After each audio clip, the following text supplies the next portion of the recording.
Ice vest wasn't mandatory, but strongly suggested. Mascots before me complained of heat exhaustion induced by the suit. I didn't want to take any chances, so I strapped in over my flesh-tone unitard like I was going river rafting. Surrounded by crayons, kids' menus, and napkins, it wasn't the dressing room I envisioned when I took on this role. Adding another layer, I squeezed my thighs like two giant tubes of lemon icing into canary spandex leggings. The crimson faux fur body forced my legs into a bow-legged waddle. Lastly, I mounted the headpiece onto my crown like the tiara of a beauty queen, a Lysol-soaked fort with the lingering scent of body odor and mildew. The small patch of mesh in the beak was my only window to the world around me. I headed out to the dining floor as though it were center stage. Dancing around, shaking hands, and giving hugs was my agenda for the day. I was Red, the Red Robin mascot, and I was convinced I was a middle-class celebrity, with a $3 raise to prove it.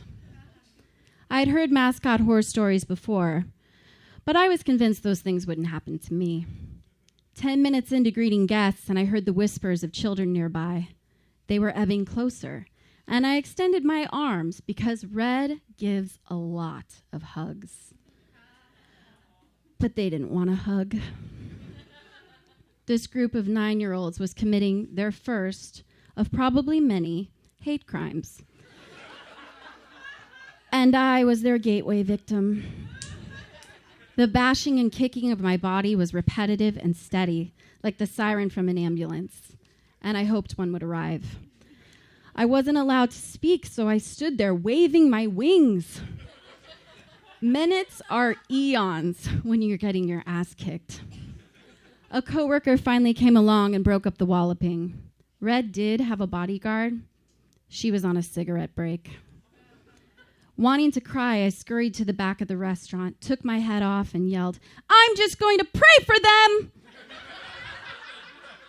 I was a born-again Christian at the time, and that was my way of saying, fuck them, and everyone that looks like them. Clocking out with a few minor injuries, freezer burn under my armpits, and a fractured pride, I decided I'd take my chances and call my boyfriend's parents' landline. I was told never to do so, and realized why when his Mexican stepmother answered the phone. Bueno! I'd already pissed her off. Bueno. I mean, hello. May I please speak to Nick? I used my best Eddie Haskell voice. ¿Quién es? Who is this? My request warranted shouting. This is Holland, Nick's girlfriend. May I please speak to him? My voice was so sweet I was making myself sick. Only a whore would call a house this late at night asking to speak to a man. She hung up. I didn't pray for her. This costume wasn't just a promotion for me. It was the financial glue holding together the remains of a romantically impaired relationship. I'd added my long-distance boyfriend's cell phone bill to my monthly expenses. He'd stopped paying it to invest in more important things, like porn and video games. In a long-distance relationship, the phone is a big deal. It was to me, anyway. I'd pay his balances as soon as I heard the recording notifying me that the number I was trying to reach was no longer in service. It didn't matter what I surrendered in the process. My brain was a fight club with members named common sense, insecurity, and self-respect. Being held hostage emotionally felt somewhat safe, kind of like a closet during a home invasion. Each time I'd pay his bill, he'd answer his phone as though I was inconveniencing him with my generosity. Hello? Surprise! Hey, how's it going? I miss you. That's cool. Most girls would have gotten the hint, but I believed in love, or extreme like, or delusional happiness. As the bird, I played the starring role in every birthday celebration, which occurred about 15 times a day. It's everyone's birthday when free Sundays are involved. My first time performing a jig to the birthday song, I strutted onto the floor with confidence. I was Red, the Red Robin, and I was about to make somebody's day. I turned the corner, waved at the crowd, and heard a scream, followed by a thud that mimicked the sound of a pumpkin hitting the pavement. A mentally handicapped boy dove under a table and gave himself a concussion. He was terrified of me.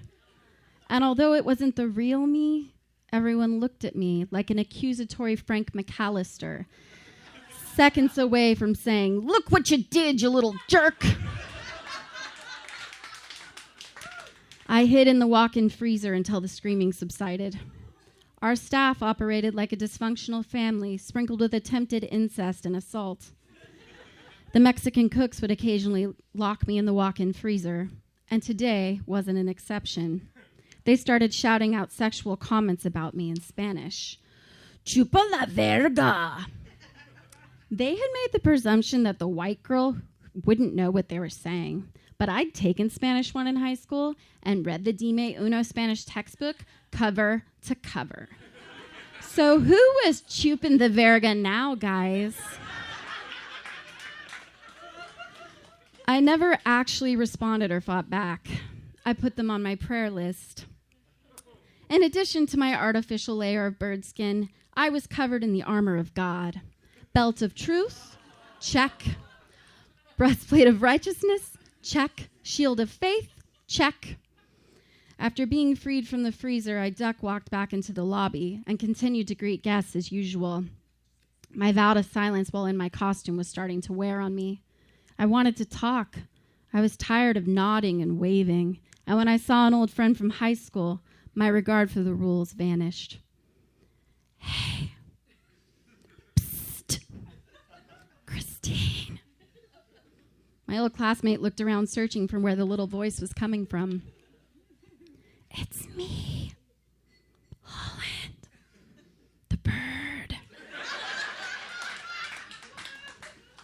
She turned, looked at me, and laughed hysterically. I realized in that moment that I wasn't a celebrity at all. I'd been left behind like Kirk Cameron.